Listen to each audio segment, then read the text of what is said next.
अयोध्या में हो रहे भगवान राम मंदिर प्राण प्रतिष्ठा को लेकर पूर्व मुख्यमंत्री भूपेंद्र सिंह हुड्डा और कांग्रेस के राज्यसभा सांसद दीपेंद्र हुड्डा की अलग अलग प्रतिक्रियाएं सामने आई हैं। जहां भूपेंद्र सिंह हुड्डा ने कहा कि भगवान राम सबके हैं, इस पर राजनीति नहीं होनी चाहिए, तो वहीं दीपेंद्र हुड्डा ने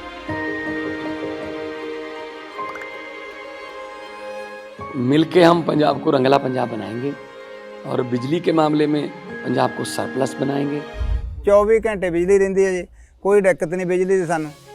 गरीबां दा जिउण दा स्तर जिहड़ा जीवन उच्चा पੱਧਰ दा किवें ਚੱਕ सकते हैं, ये साडियां प्रायोरिटीज़ ने। मेरे ते यकीन तुसीं कीता तां यकीन रखियो, मैं तुहाडा यकीन कदे टुटण नहीं दूंगा। कहा कि 2 साल पहले तक अकेले वो सांसद हैं जो अयोध्या में बार बार गए हैं। साथ ही दीपेंद्र सिंह हुड्डा ने कांग्रेस कोर कमेटी की लिस्ट आने पर भी प्रतिक्रिया दी। उन्होंने कहा कि वो प्रत्येक वर्ग को साथ लेकर चलेंगे। देखिए, हरियाणा प्रदेश में जनता ने मन बना लिया है। ये एक ऐसी सरकार साबित हुई है, भाजपा जजपा सरकार, खट्टर दुष्यंत सरकार, जिस सरकार ने हरियाणा को विकास की पटरी से उतार के देश में भ्रष्टाचार और बेरोजगारी में नंबर 1 बनाने का काम किया है। गरीब आदमी को योजनाओं से वंचित रखने के लिए अलग अलग तरीके से पोर्टल के जंजाल में फंसाकर ना तो एक गरीब आदमी को 10 साल में कोई प्लॉट मिला, ना मकान मिले, ना कोई बड़ा काम गरीब आदमी के लिए हुआ।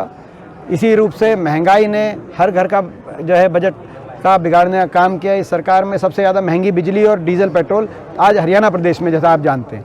तो ऐसे में ये सरकार से लोगों ने पीछा छुड़ाने का और हुड्डा साहब के नेतृत्व में कांग्रेस पार्टी की सरकार बनाने का लोगों ने निर्णय ले लिया है हरियाणा प्रदेश में। और कुरुक्षेत्र की कल रिकॉर्ड ठंड में रिकॉर्ड हाजिरी इस बात की गवाही दे रही थी। जिस तरह से आज राम मंदिर को लेकर प्राण प्रतिष्ठा हुई है, इससे मानते हैं कि लोकसभा चुनाव पर कोई प्रभाव पड़ेगा? देखिए, मैं समझता हूँ कि भगवान राम हम सबके आस्था के प्रतीक हैं। हम सब में राम है और राम सबके हैं। और जो है ये कोई भगवान राम की, मैं समझता हूँ किसी एक पार्टी के नेताओं तक उनके दायरे को सीमित नहीं किया जा सकता। उनका दायरा असीम है और 140 करोड़ भारतवर्षवासी नहीं, सृष्टि पर बसा हर जीव के कोण कोण में राम है। हम जब किसी से मिलते हैं तो राम राम करते हैं, तो वो इलाका है। आपको लगता है कि जो सरकार है वो इसका क्रेडिट लेना चाहती है? देखिए, ये इस तरह की राजनीति नहीं होनी चाहिए। भगवान राम सबके हैं, ये हमारा मानना है।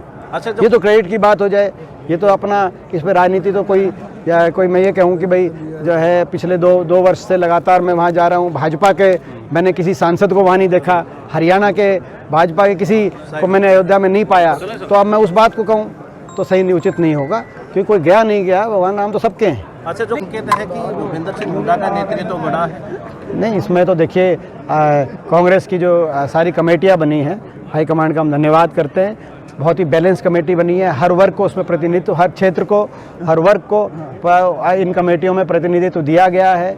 और सभी महत्वपूर्ण कमेटियां हैं। खासतौर मैनिफेस्टो कमेटी, गीता बुक्कल जी को हम बधाई देना चाहेंगे, क्योंकि मैनिफेस्टो एक बहुत महत्वपूर्ण है कि कांग्रेस की तरफ लोगों की निगाह है, किस तरह का मैनिफेस्टो तैयार करा जाता है। तो इसी प्रकार से जो पॉलिटिकल इलेक्शन कमेटी है, चाहे वो इलेक्शन कमेटी, सारी कमेटियों के सभी सदस्यों को मैं हार्दिक बधाई देता हूँ। चुनावी मोड में कांग्रेस भी है। चुनावी मोड में चुनावी मोड में कांग्रेस भी है। चुनावी मोड में प्रदेश की जनता भी है, जो इस सरकार से छुटकारा चाहती है और कहती है, सोचती है कि दोबारा से स्पीड से वो आगे आए। पूर्व मुख्यमंत्री भूपेंद्र सिंह हुड्डा ने कुरुक्षेत्र में हुई कांग्रेस की रैली को ऐतिहासिक रैली बताया है। उन्होंने कहा कि जिस तरह से भयंकर ठंड होने के बावजूद लोग रैली में पहुंचे, इससे साफ संकेत है कि प्रदेश और देश में कांग्रेस की सरकार आ रही है। उन्होंने दावा किया कि लोकसभा चुनाव में कांग्रेस को कम से कम 8 सीटें जरूर मिलेंगी। असल कुरुक्षेत्र में जिस तरह से रैली हुई और लोगों में जो जोश देखने को मिला है, उसको देखते हुए 2024 के चुनाव में किस तरह का जो है?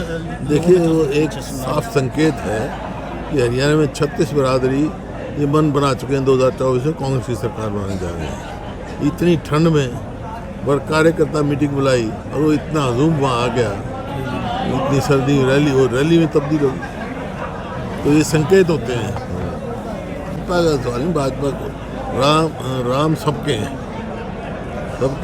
भाजपा का या कांग्रेस का या कम्युनिस्ट पार्टी की नहीं, राम सबके हैं। अच्छा, शंकराचार्य जिस तरह से कह रहे हैं कि समय से पहले ये प्राण प्रतिष्ठा हुई है, क्या लोकसभा चुनाव में फायदा लेने के लिए इस तरह का काम किया? ये तो वो बताएंगे, लेकिन राम सबके हैं। वो तो अपनी आस्था की मामला है, सबका आस्था है, क्या कोई प्रभाव पड़ पाएगा सर लोकसभा? सबकी आस्था है, राम में सबकी आस्था है, इसको राजनीतिक उससे नहीं देखना चाहिए। अभी लोकसभा के चुनाव नज़दीक है तो कांग्रेस और किस तरह की तैयारी कर रही है? पूरी तरह से तैयार है और अच्छी वो रहेगी हमारी परफॉर्मेंस।